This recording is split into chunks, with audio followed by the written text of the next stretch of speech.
अनीता जी राजस्थान से। जय श्री गुरुदेव, जय श्री हरिवंश।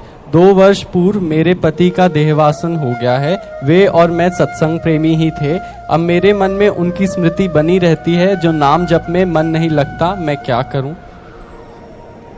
इस स्मृति को इस स्मृति से ही बदला जा सकता है। यदि हम भगवत चर्चा खूब सुने और हृदय में ये बैठा लें। आप कह रहे हो कि वो भी सत्संगी थे और हम भी सत्संगी हैं, तो क्या सत्संग में सुना आज तक, क्या सत्संग में पकड़ा? ये तो सत्संग में, किसी भी सत्संग में प्राय यही वर्णन होता है, शरीर एक न एक दिन छूटेगा। सत्य वस्तु सच्चिदानंद प्रभु का नाम है, प्रभु का रूप है, प्रभु की लीला है।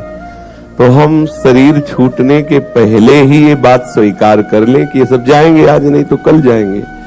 तो जो सदैव हमारे पास है, रहेगा और रहा है हर जन्म में, वो है हमारा प्रीतम प्रभु, क्योंकि उसके बिना हमारा अस्तित्व नहीं है। यदि हम सत्संग सुनते रहे और ये बात बैठाल लें तो ये दशा नहीं आएगी। गोस्वामी जी कह रहे हैं, सुत बनितादि जान स्वार्थ रत ना करुने सभी ते अंत ही तो ही तजेंगे पामर। तज दिया ना, और तू न तजय वहीं से। यदि बचना चाहते हो कि उनकी स्मृति में हमारा जीवन नष्ट ना हो, भगवत स्मृति में सतत चले, तो उसके लिए आपको चाहिए कि आपको अपनी स्मृति को बचाना होगा।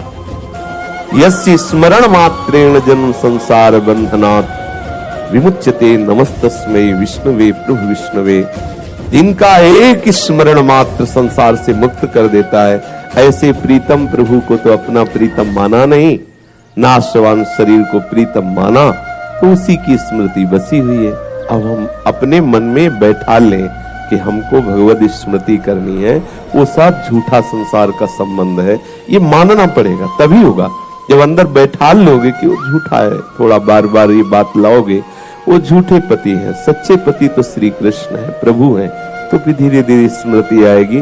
और बड़ा कठिन है, इसीलिए श्री प्रहलाद जी कह रहे, कौमार अवस्था से भगवत चिंतन करे, भगवत प्राप्ति के लिए उपाय करे।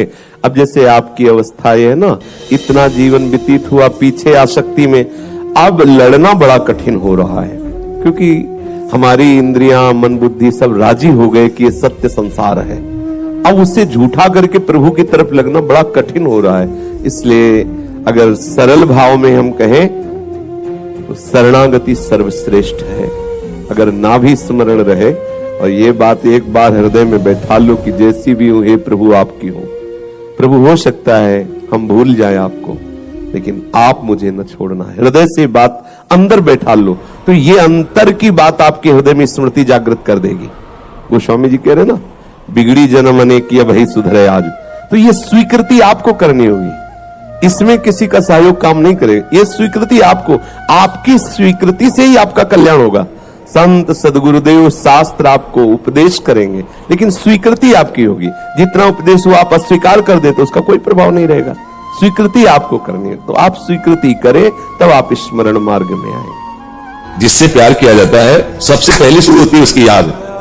याद इतनी जब होने लगती है कि अब उसके मिले बिना चैन नहीं, तो तड़पन शुरू होती है। उसी को तो विरह कहते हैं। तड़पन इतनी बढ़ जाती है, या तो मिले या तो मरूं। प्रेम में एक दशा आती है, मृत्यु दशा। या तो प्रीतम मिले या तो प्राण निकले, अब जी नहीं सकती।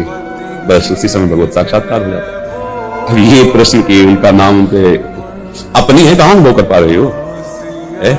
शरीर अपना, ईमानदारी से देखो, ईमानदारी सत्य से। शरीर अपना, भोग मीठे लगते हैं, संबंधी मीठे लगते हैं। अभी शरीर में ही हो, शरीर राग में ही हो, केवल बहाने चतुराई बुद्धि की कि हम नाम न जप करें, उनकी सेवा न करें, उनका पाठ न करें, उनका भजन न करें, तो मिल जाएंगे, क्योंकि अपनी है। बात तो ये परम सत्य है कि उनको किसी क्रियाओं से नहीं, अपनेपन से ही प्राप्त किया जा सकता है। पर जो अपनापन हो चुका है शरीर में, संसार में, इसको कैसे हटाया जाए? जो शरीर संसार की स्मृति, उसको कैसे हटाया जाए? बोले साधन में लगो। असाधन का त्याग साधन कराता है, ला लीजिए, अपनी कृपा से मिल जाती है। और अगर असाधन का त्याग नहीं हुआ तो केवल बाह्यता से समस्या का समाधान नहीं होने वाला।